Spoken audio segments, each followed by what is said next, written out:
The champagne bottle slipped from my trembling fingers, shattering across the marble floor in a constellation of glass and golden liquid. But nobody noticed. They were all too busy laughing at me. "Clean it up," my husband said, his voice cold as winter steel. The woman on his lap, his mistress, giggled into his neck, her perfectly manicured nails tracing circles on his chest. My chest tightened until I couldn't breathe. This was supposed to be his birthday party. Our home. Our life. But I was the servant and she was the queen. I dropped to my knees, my hands shaking as I picked up the jagged pieces, and that's when I felt it, the warm trickle of blood running down my palm. I watched it drip onto the white marble, spreading like a crimson flower, and something inside me cracked wide open. Not my heart. That had broken long ago. Something deeper. Something that had been sleeping, waiting, gathering strength in the darkness of my suffering.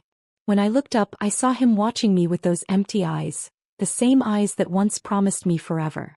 The same mouth that had whispered, "I love you," on our wedding day now curved into a sneer. "You're pathetic," he said. And in that moment I smiled. Because he had no idea what was coming. He had no idea that the broken woman kneeling before him had already planned his destruction, piece by piece, moment by moment. He had no idea that in exactly 3 seconds his entire world would begin to collapse. The grandfather clock in the hallway began to chime. His phone buzzed on the table. He reached for it, his face still smug with victory. 3. And then he saw the message. His face went white as death itself. Before we continue, please write in the comment which country you are watching this video from. We love knowing where our global family is tuning in from. And if this is your first time on this channel, please subscribe. Your support helps us bring even more epic revenge tales of life. Enjoy listening. The first time I found her earring in our bed, I convinced myself it was mine. Even though I'd never owned pearl studs that expensive. Even though the perfume clinging to our sheets smelled like jasmine when I always wore vanilla. I was good at lying to myself back then. It was easier than facing the truth. My name is Elena, and 6 months ago I was the perfect wife. I woke up at 5 every morning to make breakfast. I kept our house spotless. I smiled at every business dinner, laughed at every terrible joke his colleagues made, and never complained when he came home at 3 in the morning reeking of whiskey and someone else's perfume. I thought if I tried harder, loved deeper, he would come back to me. I was such a fool. The morning everything changed started like any other. I was making his favorite omelet when he walked into the kitchen, adjusting his tie. He looked handsome in his gray suit, the one I'd picked out for his promotion last year. Back when he still asked for my opinion. Back when I still mattered. "I need you to plan something special for my birthday," he said, not looking at me. "Something impressive. The partners from the firm will be there." "Of course," I said, flipping the omelet perfectly. "I was thinking we could. And Victoria will be helping you coordinate." The spatula slipped from my hand, clattering against the pan. "Victoria. My assistant." He still wouldn't look at me. "She has excellent taste." Victoria. The name tasted like poison in my mouth. The 23-year-old assistant with legs that went on forever and a laugh like silver bells. The one whose calls he always took, even during dinner. Even during our anniversary. "I don't think." He slammed his hand on the counter, making me jump. "I don't care what you think, Elena. Just do it."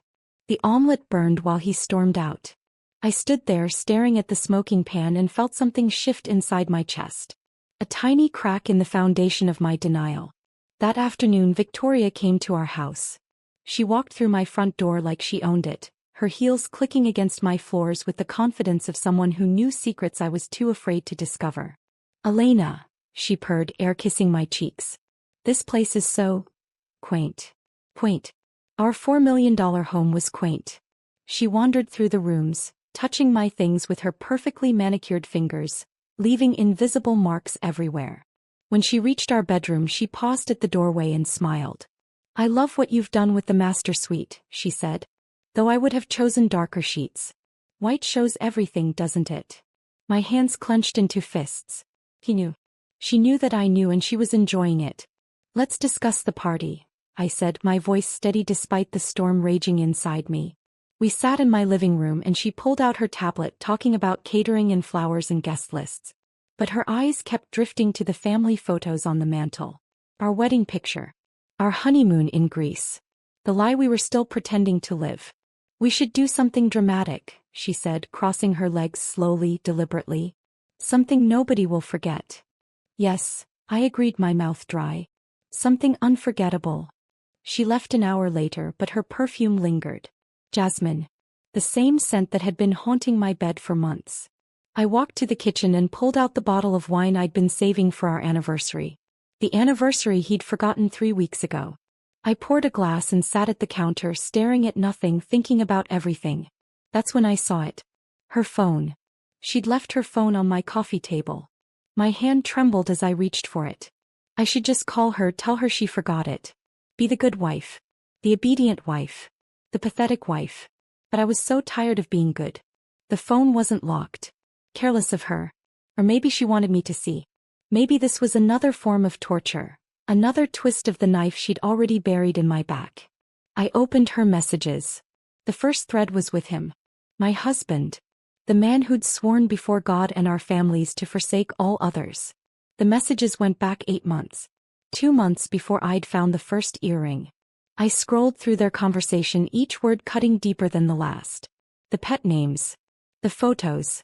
The plans they made while I was at home, cooking his dinners and washing his clothes and dying slowly from the inside out. But it was the most recent message that stopped my heart. After my birthday, we'll tell her. I want the divorce papers ready. The prenup has a loophole if she's been mentally unstable. We just need to push her a little more. The medication I've been slipping in her coffee is working. She's been so confused lately. Perfect for our case. Can't wait to make you my wife officially. Mrs. Blackwood has a nice ring to it. The phone slipped from my numb fingers. They weren't just having an affair. They were systematically destroying me. The forgotten appointments, the lost keys, the confusion I'd been feeling. It wasn't early menopause like I'd feared. They were drugging me. They were trying to make me look crazy. And then they were going to take everything. I sat there for a long time, staring at her phone, feeling the rage build inside me like a symphony reaching its crescendo. They thought I was weak. They thought I was broken. They thought I would crumble quietly and disappear. They had no idea who they were dealing with. I picked up the phone and forwarded the entire conversation to my email. Then I deleted the evidence and placed the phone back exactly where she'd left it. When Victoria returned for her phone an hour later, I was the picture of the perfect hostess. Oh, silly me, she laughed, snatching it up. I'd lose my head if it wasn't attached. We all make mistakes, I said, smiling warmly. Some bigger than others. She paused at the door, perhaps hearing something in my tone. But then she shrugged and left, her heels clicking away like a countdown timer. I had 6 weeks until his birthday. 6 weeks to plan the perfect party. 6 weeks to destroy them both. The next morning I stopped putting sugar in my coffee. It was a small thing, but I needed my mind clear. No more of whatever they'd been feeding me. I poured the entire bag of sugar down the sink and bought a new one from a different store. I did the same with everything else I consumed regularly. Paranoid? Maybe. But paranoia had become my survival instinct. I started documenting everything. Every strange taste, every moment of confusion, every unexplained absence. I bought a safety deposit box at a bank across town, one he didn't know about, and began building my insurance policy. Meanwhile, I played my part perfectly. Honey, I've been so forgetful lately, I told him that evening, letting my voice waver. Maybe I should see a doctor? His eyes lit up. That's a good idea, sweetheart. I'll make you an appointment with Dr. Brennan. Dr. Brennan. His golf buddy. Of course. You're so thoughtful, I cooed, kissing his cheek while my stomach churned. I went to the appointment. I played confused and scattered. I let Dr. Brennan run his tests and prescribe me anxiety medication that I never filled. Instead, I paid cash at a different pharmacy for vitamins that looked identical to the pills and switched them out. Let them think they were controlling me. The birthday party planning continued. Victoria came by twice a week, each visit more unbearable than the last. She'd drape herself over my furniture, talk about my husband's preferences like she knew him better than I did. He probably did at this point. He loves chocolate cake, she said one afternoon, flipping through cake samples. He's allergic to chocolate, I corrected quietly. It gives him hives. She laughed. Oh, Elena. He's not allergic. He just told you that because he didn't want you making those terrible brownies anymore. My brownies. The ones I'd made every Sunday for the first year of our marriage. The ones he'd claimed to love until suddenly he was allergic. Another lie. Another cruelty. How silly of me, I said, my smile never wavering. Chocolate it is, then. While they plotted my downfall, I was building something else entirely. I'd found a lawyer. Not just any lawyer, but Miranda Thorne, the woman who'd taken down 3 Fortune 500 CEOs in divorce court. She was expensive, brutal, and exactly what I needed. They're trying to gaslight you, she said after reviewing my evidence. Classic manipulation. But you're smarter than they think. I want more than divorce, I told her. I want them to pay. She smiled, sharp as a blade. Then we need more evidence. And we need to make his birthday very special indeed. I also hired a private investigator. Thomas was a former cop who looked like someone's grandfather but had eyes that missed nothing. Your husband's been sloppy, he told me after a week. The affair's been going on for over a year. But that's not the interesting part. He slid a folder across the table. Inside were photos, documents, proof of something far worse than adultery. My husband had been embezzling from his company, using Victoria to help move money through fake accounts. They weren't just stealing from me, they were stealing from his partners, his clients, everyone who trusted him. This is. I stared at the numbers, the trail of deception. Enough to put him away for 20 years, Thomas finished. If you want to use it. I closed the folder, my decision already made. Not yet. But soon. The weeks passed in a blur of false smiles and secret meetings. I played the deteriorating wife perfectly, mixing up dates, forgetting important events, crying at random moments. I let them see me taking the pills they thought were controlling me. I overheard Victoria on the phone one day laughing about how easy it was. She's practically doing the work for us, she said. By his birthday she'll be ready for a psychiatric hold. 3 weeks before the party I made my first real move. I went to see Jaden Blackwood Sr. My father-in-law. He'd never liked me, had fought against our marriage from the beginning. I wasn't from money, wasn't from their world. But he was a man who valued one thing above all else. The family reputation. I need to show you something, I said, sitting in his office that smelled like leather and old cigars. I showed him everything. The affair, the embezzlement, the plan to have me committed. I watched his face go from skeptical to furious to something beyond rage. That stupid boy, he growled, his hands shaking. That absolute fool. He's going to destroy everything you built, I said quietly. Unless we stop him. The old man looked at me, then really looked at me for the first time in 7 years. What do you want? I want him to lose everything.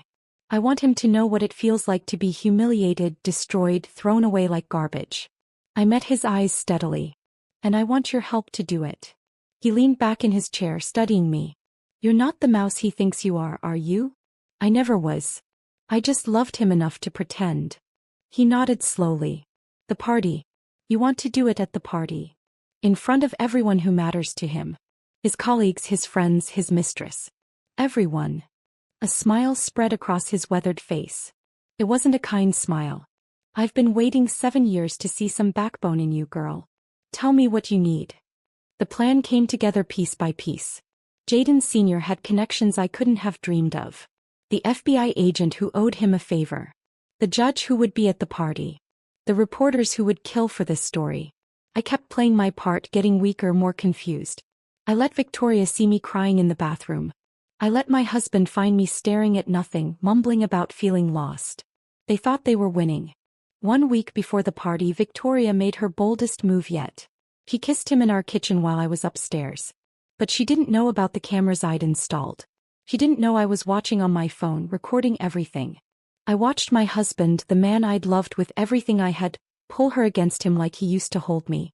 I watched them laugh about my deterioration, plan their future in my house with my money on the ashes of my life. After the party, he said, we'll have her committed for 72 hours. That's all we need to get power of attorney. And then we're free, she sighed against his mouth. Then we're free, he agreed. I saved the video to 3 different clouds and sent a copy to my lawyer. Then I went downstairs, my face carefully blank. Oh. I acted surprised. Victoria, I didn't know you were here. They jumped apart, but not quickly enough to look innocent. Just going over final party details, my husband said smoothly. Wonderful, I said, smiling vapidly. I've been so scattered, I'm sure I would have ruined everything without you both. They exchanged a look. The mouse was still in the trap. 3 days before the party, I did something I hadn't done in years. I went to see my mother. She lived in a small apartment downtown, nothing like the mansion I'd grown accustomed to. But it was warm and real and safe. You look terrible, she said bluntly, pulling me into her arms. It's almost over, I whispered into her shoulder. She held me while I cried, really cried for the first time in months. I cried for the woman I'd been, the marriage I'd lost, the future I'd never have. I cried until there was nothing left but resolve. What are you planning? She asked, making me tea with steady hands. Justice, I said. Or revenge. I'm not sure there's a difference anymore. Be careful, she warned. Revenge has a way of consuming the person who seeks it. I'm already consumed, Mom. I'm already destroyed. The only question is whether I go down alone or take them with me. She studied my face, then nodded. Then make it count. Make it so devastating they never recover. The day before the party, everything was in place. The caterers were hired, not Victoria's choice but mine through a shell company. The guests were confirmed, including some special additions neither of them expected. The champagne was chilled, the cake was ordered, chocolate of course, and the entertainment was arranged. That night my husband came home late as usual. But instead of pretending to be asleep, I was waiting in the living room. Elena? Why are you up? I couldn't sleep, I said, my voice small and uncertain. I've been feeling so strange lately. He sat beside me and for a moment, I saw a flicker of the man I'd married. But it was gone as quickly as it appeared. Tomorrow's a big day, he said carefully. Maybe you should take an extra pill, get some rest. You're right, I agreed, standing up. I want everything to be perfect for you. He caught my hand as I passed. Elena. After tomorrow things are going to change. I know, I said softly. Everything's going to change. He had no idea how right I was. The morning of his birthday I woke at 4 a.m. Not to make breakfast. Not to clean. But to prepare for war. I stood in the shower, letting scalding water wash over me, steeling myself for what was coming. Today I would either reclaim my life or lose everything. There was no middle ground left. I dressed carefully. Not in the dowdy outfit Victoria had suggested, but in the red dress my husband had once said made me look like a goddess. I did my makeup perfectly, styled my hair the way I used to when we were dating. If I was going to destroy him, I would look magnificent doing it. You look nice, he said when he saw me, but his tone was suspicious. Feeling better? It's your special day, I replied, kissing his cheek. I wanted to make an effort. He relaxed. The mouse was still playing her part. Victoria arrived at 2 p.m., 3 hours before the party. She walked in wearing a white dress, white like a bride, and my husband's eyes devoured her. They weren't even trying to hide it anymore. Elena, she said, looking me up and down. That's an interesting choice. You don't like it? I asked innocently. It's just very attention-seeking. Today's about Jonathan, not you. Jonathan. She used his first name like she had the right. Like she belonged here. You're absolutely right, I said. How thoughtless of me. I should change. No, my husband interrupted. You look fine. Victoria, why don't you help with the final arrangements? She preened under his attention, brushing past me to the dining room. Her shoulder knocked against mine, deliberate and dismissive. The help should move out of the way. I smiled. The caterers arrived at 3. The ones I'd hired, not Victoria's. She didn't notice the switch. Too busy playing hostess in my home. They set up the champagne fountain, arranged the hors d'oeuvres, placed everything exactly where I'd instructed. The cake, Victoria announced, should be the centerpiece. Of course, I agreed. The chocolate cake was massive, 3 tiers of dark decadence. She'd had it specially made, she bragged, from the best bakery in the city. Cost $3,000. Charged to my credit card, naturally. The guests began arriving at 5. First came his colleagues from the firm. They greeted me politely, but their eyes followed Victoria. They all knew. Everyone knew except the fool who was supposed to know. Then came the special guest. Miranda Thorne, my lawyer, dressed like any other party guest. Thomas, my private investigator, posing as a potential client. 3 FBI agents mingling casually. Jaden Blackwood Sr., whose presence made my husband go rigid. Dad? I didn't think you were coming. Wouldn't miss my only son's birthday, the old man said, his smile sharp. Elena invited me personally. My husband looked at me confused. I was supposed to be too scattered to remember invitations. Did I forget to tell you? I asked, eyes wide. I've been so forgetful lately. More guests arrived. The senior partners from the firm. The biggest clients. The society reporters he was always trying to impress. Everyone who mattered in his carefully constructed world. And they all saw Victoria playing hostess. Directing servants. Wearing white in another woman's house. Acting like the lady of the manor while the actual wife seemed lost and confused. Poor Elena, I heard someone whisper. She looks so fragile. I heard she's been having episodes, another replied. Mental health issues. No wonder he's found comfort elsewhere. The narrative they'd crafted was working perfectly. Except it was now my narrative, my stage, my show. At 7 p.m. dinner was served. Victoria had arranged the seating, herself at my husband's right hand, me relegated to the far end of the table. Another small humiliation. Another twist of the knife. I sat quietly, picking at my food, playing the broken woman they expected to see. I watched them laugh, watched her feed him bites of her dessert, watched him whisper in her ear. The other guests pretended not to notice, but everyone saw. Everyone was witnessing my humiliation. Perfect.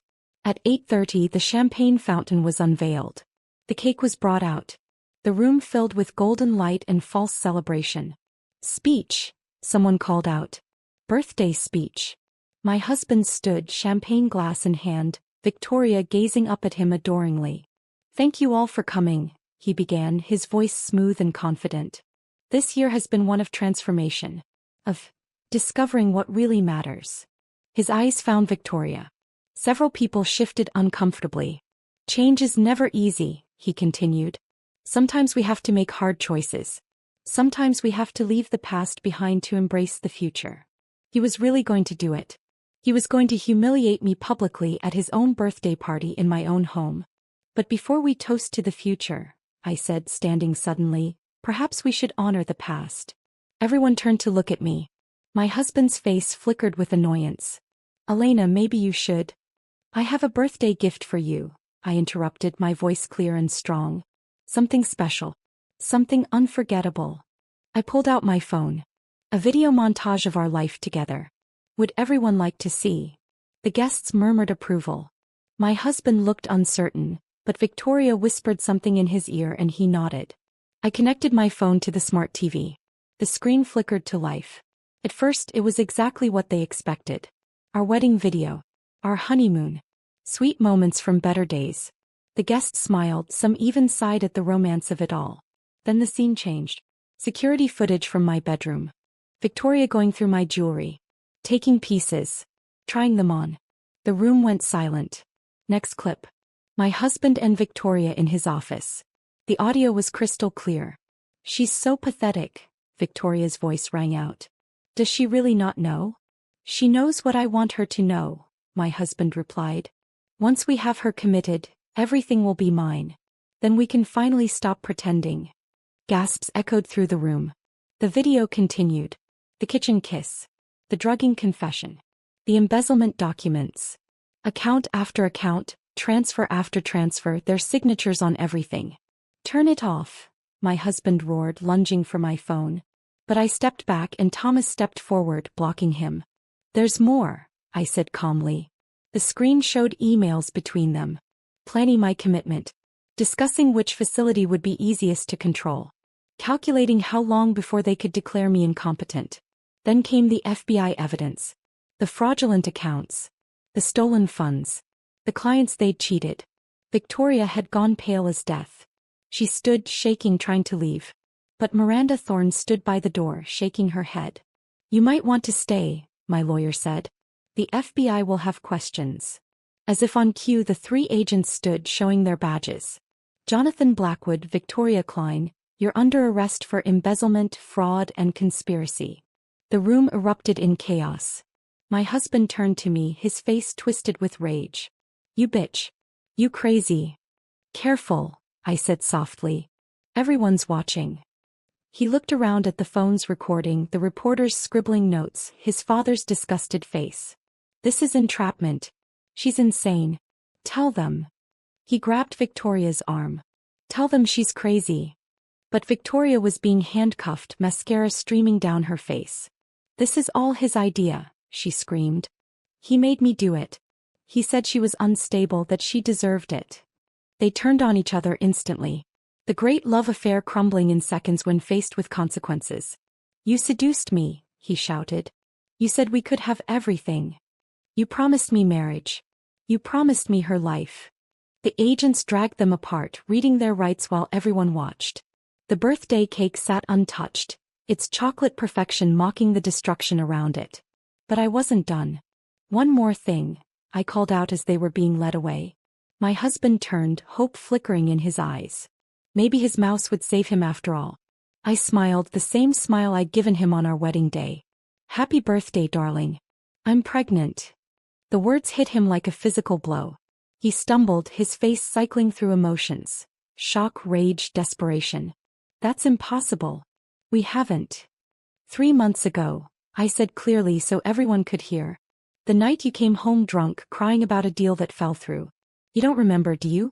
You said you loved me. You said you were sorry. You said you wanted to try again. It was a lie. We hadn't touched in 6 months. But the test in my hand was real. I'd bought it that morning, knowing exactly what 2 lines would look like, knowing exactly what people would assume. The stress of your betrayal almost made me lose the baby, I continued, my hand on my still flat stomach. But don't worry. Your child will know exactly who their father is. Everyone will. The last thing I saw before they dragged him out was his face. The moment he realized that even from prison he'd be tied to me forever. The woman he'd tried to destroy would be raising his heir. The fortune he'd killed his soul for would go to a child who would grow up knowing exactly what kind of man their father was. The door slammed shut. The room stood frozen. Then Jaden Sr. began to clap. Slowly, deliberately. Well played, he said, raising his glass to me. Welcome to the family. Finally. The grandfather clock finished chiming. The party guests remained frozen, champagne glasses suspended mid-air, as if time itself had stopped to process what had just happened. 3 seconds. That's all it had taken for him to read the message I'd arranged to be sent at exactly that moment. A photo of the FBI warrant with the simple text, "Happy birthday. Check your accounts." Everything was gone. I'd had 3 months to slowly drain our joint accounts, moving money through a maze of transfers that my forensic accountant, hired in secret, had designed. Every penny he'd stolen, every asset he'd hidden, all of it was now tied up in legal proceedings that would take years to sort out. His precious fortune, the thing he'd valued more than our marriage, more than my sanity, more than his own soul, gone. But the true beauty was in the details he'd discover later. The house was in my mother's name, transferred months ago through a loophole he'd never noticed because he'd never actually read our marriage documents. Too confident, too careless. His car was reported stolen that morning, by me, the legal owner, since it was purchased with my inheritance. His office would be sealed by the time the FBI was done with him. Every single thing he'd thought he owned, controlled, or could use to rebuild, I'd already taken it. The party guests began to whisper, then talk, then frantically call their lawyers. Several business partners were already distancing themselves, giving statements to the reporters about how they'd always suspected something was off. The chocolate cake stood untouched, a $3,000 monument to arrogance. I walked over to it, picked up the knife and cut myself a piece. Elena, someone ventured, one of his colleagues' wives who'd always been kind to me. Are you really pregnant? I took a bite of the cake. It was actually delicious. No, I admitted, loud enough for the remaining guests to hear. But he'll never know that for sure. He'll spend every day in prison wondering if there's a child out there. His child. Growing up without him. It will eat him alive. The woman stared at me, then slowly smiled. Remind me never to cross you. You'd never drug me and try to have me committed, I replied simply. So we'll never have a problem. As the party dissolved, as the gossip spread like wildfire through their social circles, as his reputation crumbled in real time on social media, I stood in my dining room eating chocolate cake. Miranda Thorne appeared at my elbow. The divorce papers will be filed Monday. Given the circumstances, it should be quick. No, I said. She looked surprised. No. No divorce. Let him rot in prison as my husband. Let him know that legally I control everything while he's incarcerated. Medical decisions, asset management, everything. He wanted me as his prisoner. Now he gets to be mine. He grinned. You're scarier than I thought. I like it. Thomas joined us, loosening his tie. The FBI has everything they need. With the evidence you provided, he's looking at 15 to 20. Victoria might get 5 to 10 if she cooperates. She will, I said confidently. She's a survivor like me. Except she chose the wrong side. The house slowly emptied until it was just me and Jaden Sr. We sat in the wreckage of the party, drinking champagne that cost more than most people's rent. You know, he said finally, I never liked you because I thought you were weak. Too soft for our world. And now I realize my son was the weak one. And you? He raised his glass. You're a Blackwood through and through. God help us all. He left and I was alone. I walked through my house, truly mine now, and felt the silence wrap around me like silk. No more walking on eggshells. No more lies. No more fear. In the kitchen I found the bottle of pills they'd been giving me. I'd kept them all, evidence of their crime. But now I didn't need them anymore. I poured them down the sink, watching them disappear like the last 3 years of my life. My phone buzzed. A text from an unknown number. You stupid bastard. I'll destroy you when I get out, Jay. He'd managed one last message before they confiscated his phone. I screenshotted it. More evidence for the restraining order. Then blocked the number. Another buzz. This time from Victoria's phone. Please. I'm sorry. I was just following his lead. Please don't do this. I didn't respond. She'd made her choice every time she walked into my house, sat at my table, planned my destruction. Sorry was just another word for caught. I walked upstairs to my bedroom, the one I'd already had professionally cleaned and redecorated. No trace of them remained. The sheets were new, the mattress replaced, even the air smelled different. Lavender instead of jasmine. In the mirror I saw myself clearly for the first time in years. Not the mouse. Not the victim. Not the good wife. Just Elena. I thought about the woman kneeling on the marble floor in the prologue, blood dripping from her palm, something dark awakening inside her. She'd kept her promise. She'd destroyed them both. But the real revenge wasn't the arrest or the public humiliation or the financial ruin. The real revenge was that I'd survived. They'd tried to break me, drive me insane, erase me entirely. Instead, they'd forged me into something harder than diamond, sharper than glass. I lay down in my bed in my house, living my life. Tomorrow I would wake up free. I would have coffee without sugar, without drugs, without fear. I would breathe air that didn't taste like betrayal. I would exist without apologizing for it. And somewhere, in separate cells, they would wake up to the consequences of underestimating me. My husband had been right about one thing. Change is never easy. Sometimes we have to leave the past behind to embrace the future. I closed my eyes and smiled. The future had never looked brighter. 6 months later, I sat in a courtroom watching my husband's sentencing. Prison had not been kind to Jonathan Blackwood. His designer suits were replaced with orange jumpsuit. His perfectly styled hair had thinned. His swagger had crumbled into shoulders that hunched like a beaten dog. But his eyes still burned with hatred when they found mine. I sat in the front row, wearing the pearl necklace his mother had given me on our wedding day. The one he tried to have Victoria steal but I'd hidden in my mother's apartment. Every detail of my appearance was calculated to remind him of what he'd lost. Does the defendant have anything to say before sentencing? The judge asked. Jonathan stood, his lawyer steadying him. Your Honor, I was manipulated. My wife, she orchestrated this entire. Mr. Blackwood, the judge interrupted, you've been found guilty of 37 counts of embezzlement, fraud, and conspiracy.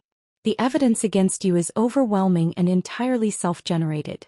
Your attempts to paint yourself as a victim are insulting to this court and to the actual victims of your crimes. She's not innocent, he shouted, pointing at me. She destroyed my life. You destroyed your own life, the judge replied coldly. Mrs. Blackwood's only crime was trusting you. 18 years. The gavel fell like thunder. 18 years. He'd be in his 50s when he got out. His hair would be gray, his connections dead, his fortune gone. The golden boy of the Blackwood Empire would be nothing but a cautionary tale. As they led him away, he managed to break free for a moment, lunging toward me. "I'll kill you," he screamed. "When I get out, I'll kill you." The guards wrestled him down, but I didn't flinch. I'd faced his worst already. His threats were just noise now. Victoria's trial had been quieter. She'd taken a plea deal, testifying against Jonathan in exchange for a reduced sentence. 3 years with possibility of parole in 18 months. She'd sobbed through her entire testimony, claiming she'd been coerced, manipulated, threatened. Maybe some of it was true. Maybe he had promised her the world, then slowly trapped her in his web. But she'd still chosen to help destroy me. She'd still laughed while drugging my coffee. I'd attended every day of both trials, making sure they saw me strong, unbroken, thriving. The media had dubbed me the woman who fought back. There were book deals, movie offers, interview requests. I turned them all down. My story wasn't for sale. My pain wasn't entertainment. Instead, I used Jaden Sr.'s connections to start a foundation. The Phoenix Trust, for women who'd been gaslit, abused, financially destroyed by the people who were supposed to love them. We provided legal aid, safe houses, and most importantly, investigation services. Because the authorities don't always believe you when you say your husband is poisoning you. They don't always care when you report financial abuse. Sometimes, you need someone who understands that the person sharing your bed can be your worst enemy. The foundation's first success story was Margaret, a doctor whose husband had been slowly poisoning her with mercury, planning to inherit her practice. We caught him, exposed him, saved her life. The second was Jennifer, whose boyfriend had taken out life insurance policies in her name. We found the policies, found his plan, found his previous victim, a girl who died in a hiking accident 3 years earlier. Each woman we saved felt like reclaiming a piece of myself. Jaden Sr. became my unlikely ally. He'd disowned Jonathan completely, even paid for my legal team. "You're the only real Blackwood left," he'd say. "Even if it's just by marriage." We had dinner once a month. He taught me about business, about power, about never being a victim again. In return, I gave him what Jonathan never had: respect, attention, and eventually something like affection. "I've changed my will," he told me one evening over brandy. "Everything goes to the foundation when I die." Jaden. Jonathan is dead to me. Has been since the day he let that woman feed you poison in your own home. His hand, weathered but steady, covered mine. "You survived, my son. That makes you stronger than any blood relative I have." My mother moved into the pool house. She said it was to help me, but I knew she worried. The strong facade I wore might crack. The darkness that had awakened in me might consume what was left of my soul. Some nights she was right to worry. Some nights I stood in the kitchen where Victoria had kissed my husband, and I imagined hunting them down after their release. I imagined making them suffer the way they'd made me suffer. I imagined revenge so complete it would erase them from existence. But then morning would come, and with it purpose. The Phoenix Trust grew. We opened offices in 3 cities. We saved dozens, then hundreds of women. Each victory was a small revenge, proof that I'd transformed my pain into power. A year after the trial, I got a letter from Victoria. She was getting out early, good behavior and overcrowding. She wanted to meet, to apologize properly, to make amends. I burned the letter. She showed up at my door anyway. She looked different. Smaller. The designer clothes replaced with discount store basics. The perfect makeup gone, revealing a face that looked older than its 25 years. "Please," she said. "Just 5 minutes." I could have slammed the door. Called the police. Released the security footage of her crimes to destroy any chance she had at rebuilding. Instead, I let her in. We sat in the living room where she'd once plotted my destruction. She fidgeted, unable to meet my eyes. "I was 22 when I met him," she began. "Fresh out of college, desperate to prove myself. He was everything I thought I wanted. Powerful, confident, established." "I don't want your life story," I said coldly. "I know. I need you to know that I understand now. What I did was unforgivable. I helped him try to destroy you because I thought that's what love looked like. Doing anything, becoming anyone to keep him." She pulled out an envelope. "This is everything I remember about his offshore accounts.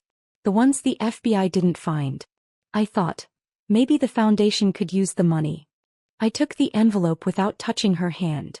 Inside were account numbers, passwords, detailed notes. Millions hidden away for his eventual release. Why? I asked. Because I was you once, she said quietly. Before him I was engaged to a nice guy.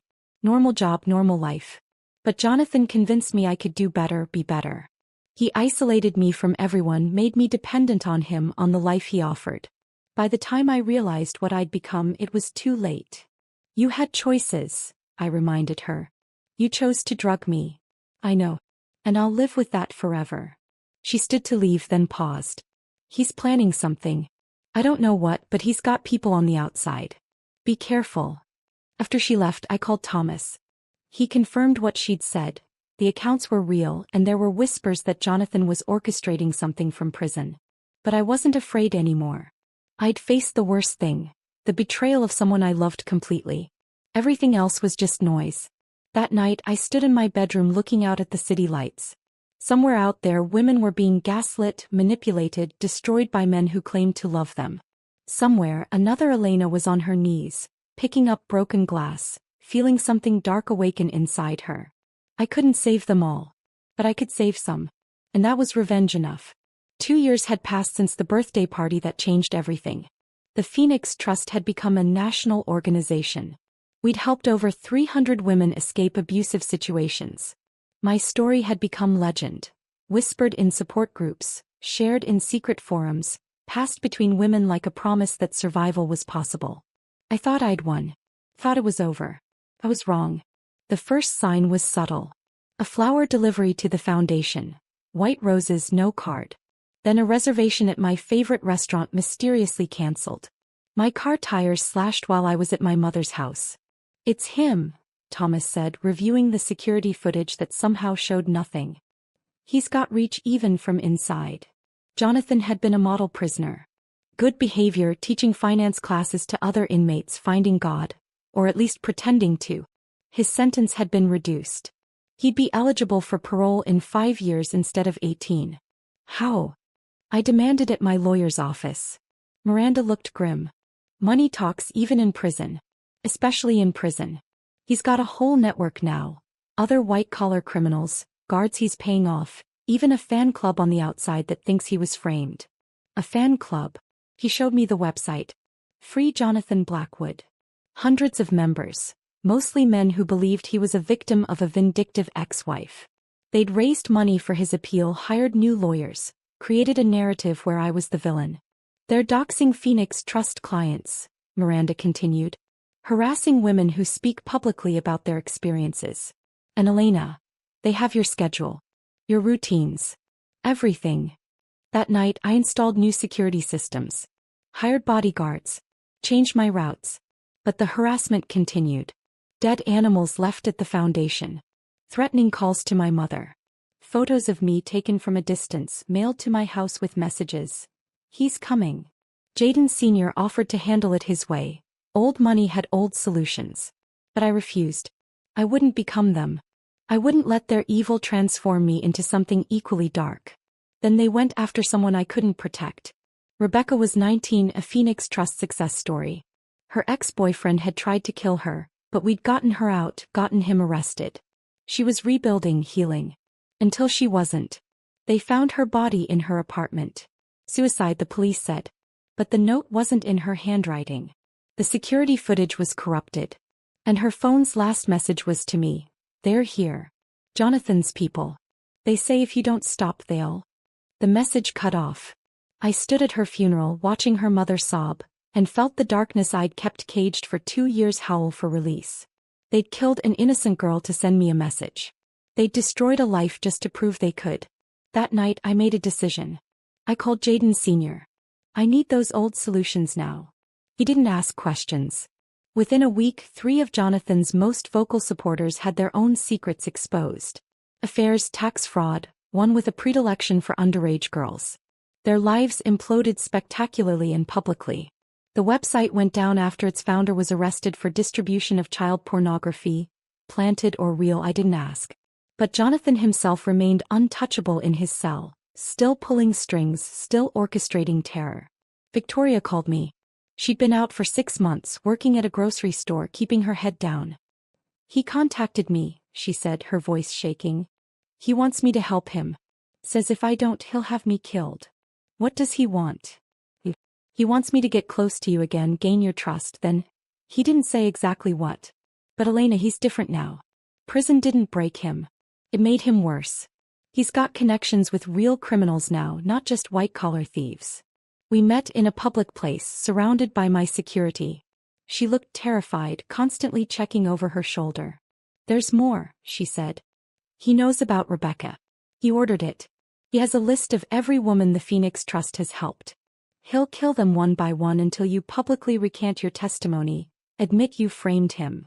That would never hold up legally. He doesn't care about legal anymore. He cares about destroying you. He said prison taught him that there are worse things than death. He wants you to live knowing you caused all those deaths. I stared at her, this woman who'd helped destroy my life, now trying to save others. What do you propose? We fight back. Together. I know his network, his codes, his plans. You have resources, connections. We can dismantle his operation from the outside while he rots inside. It was a deal with the devil. But sometimes you need evil to fight evil. We worked in secret for months. Victoria fed information to Thomas, who passed it to federal agents who actually cared. We identified Jonathan's lieutenants, his funding sources, his communication channels. One by one we took them down. His money man was arrested for murder. A cold case from before he met Jonathan, solved with an anonymous tip. His inside prison contact overdosed on contraband drugs. Tragic accident, the warden said. His message network was exposed when someone leaked the encryption keys to the FBI. But Jonathan himself survived every attempt to isolate him. He had too many backup plans, too many fail-safes. There's only one way to end this, Victoria said one night as we reviewed our options. Someone has to get close to him. Inside close. He'd never trust either of us. Not us. Someone new. Someone he doesn't know is connected to you. That's when Sophia entered our lives. She was 25, beautiful, with a tragic backstory that would appeal to Jonathan's ego. Abusive ex-husband, lost fortune, desperate for a protector. She was also a trained federal agent who specialized in undercover operations. I've dealt with men like him before, she said at our first meeting. Narcissists with God complexes. They're predictable once you know their triggers. The plan was elegant in its simplicity. Sophia would join his fan club, write him letters, visit him in prison. She'd become his new obsession, his hope for the future. And through her we'd feed him false information, lead him into traps, destroy his network from within. It's dangerous, I warned her. He's killed before. So have I, she replied simply. Just with legal sanction. The seduction took 3 months. Sophia played her part perfectly, the wounded bird seeking a strong protector. She hung on his every word during visits, cried at his injustices, promised to wait for him. Jonathan fell completely. His letters to her were horrifying, detailed plans of what he'd do to me, to everyone who'd wronged him. But also useful. Names, dates, locations. Evidence that even his expensive lawyers couldn't explain away. But the masterpiece was the recording. Sophia wore a wire to their final visit.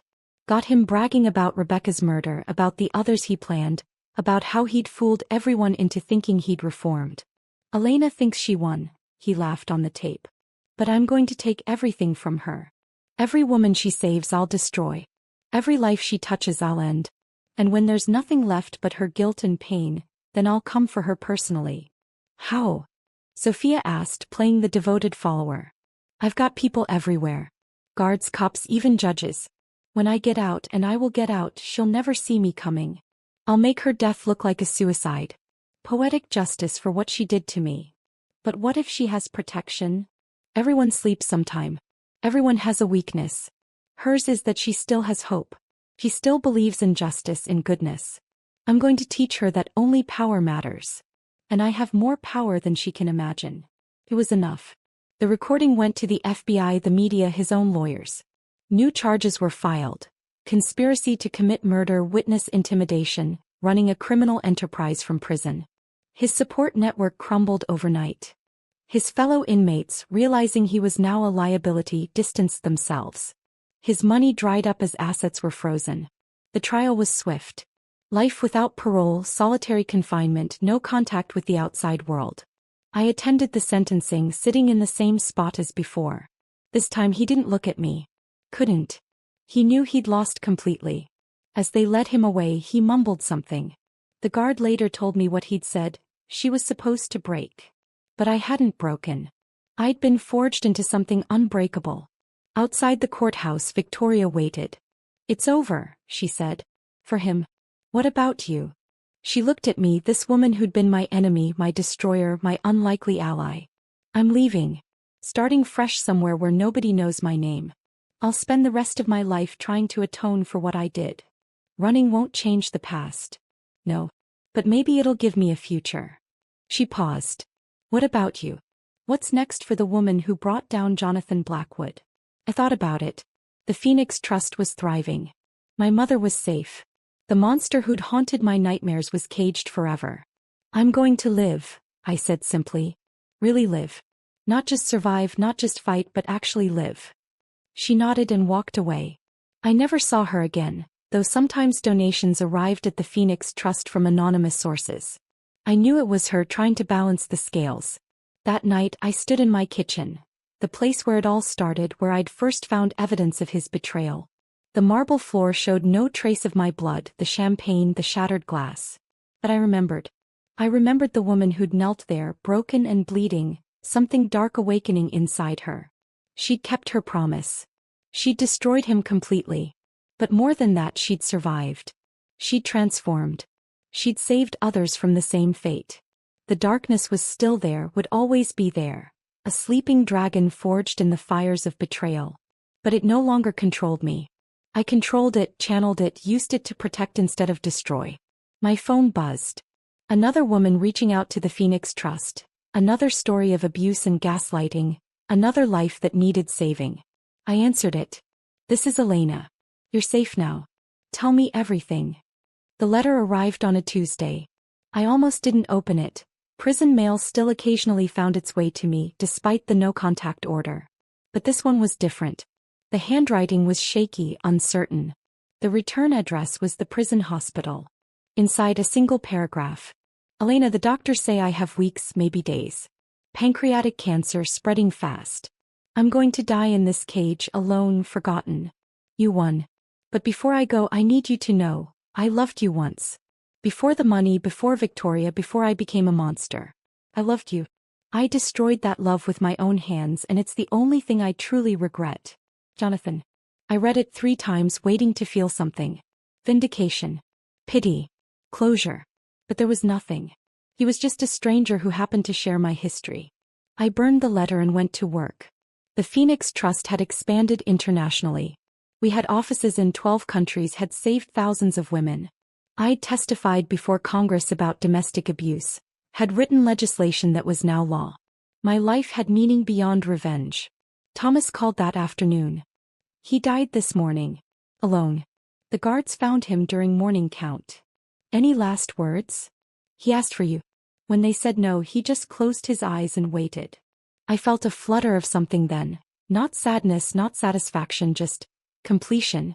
The story that had begun with my blood on marble floor had finally ended. That evening, Jaden Sr. came for our monthly dinner. He was friendlier now, walking with a cane, but his mind remained sharp. "I heard about Jonathan," he said over soup. "Yes." "Feel anything?" "No." He smiled. "Good. He doesn't deserve your feelings, even in death." He paused, studying me. "You know, I hated you when he first brought you home. This middle-class girl who'd trapped my golden boy. I know. I was wrong. You weren't the trap. You were the treasure he was too stupid to value." He raised his wine glass. "To you, Elena. The daughter I should have had." We drank in comfortable silence, 2 survivors of Jonathan Blackwood's destruction. Later I walked through my house, truly mine now, with no ghosts left to haunt it. In my office hung photos from Phoenix Trust events. Women who'd escaped, who'd survived, who'd thrived. Rebecca's picture held a place of honor. She'd been the last casualty of my war with Jonathan, but her death had led to legislation that protected abuse victims from retaliation. Rebecca's law had saved hundreds. My phone rang. A journalist wanting a statement about Jonathan's death. No comment. I said and hung up. He didn't deserve words, didn't deserve space in the narrative of my life. He was just a chapter closed and forgotten. That night I dreamed about the woman I used to be. The one who made omelets and believed in forever. He wasn't weak, I realized. He was hopeful. She'd loved completely, trusted fully. Jonathan had tried to kill that woman, but he'd failed. She lived on in every woman I helped, every life I saved, every moment I chose hope over bitterness. I woke to sunlight streaming through windows I no longer kept shuttered. Outside, the world went on, indifferent to the death of a man who'd thought himself a god. I made myself coffee, no sugar, never sugar, and sat at my kitchen counter, the same spot where I'd first discovered Victoria's phone, where everything had changed. My reflection in the window showed a woman I barely recognized from 5 years ago. Stronger, harder, but also somehow softer. The edges worn smooth by purpose rather than pain. The doorbell rang. A delivery. White roses, but this time with a card. Thank you for saving my life. A Phoenix Trust survivor. I arranged them in a vase, their beauty no longer tainted by association with him. This was my victory. Not his destruction but my construction. Not his death but my life. The phone rang again. Another woman in crisis. Another story of betrayal and abuse. Phoenix Trust, this is Elena. You're not alone. As I listened to her story, I thought about the title of my tale. My husband forced me to serve his mistress on his birthday. He regretted it 3 seconds later. 3 seconds. That's all it had taken for his world to begin collapsing. But it had taken me years to rebuild mine. And now, finally, I was free.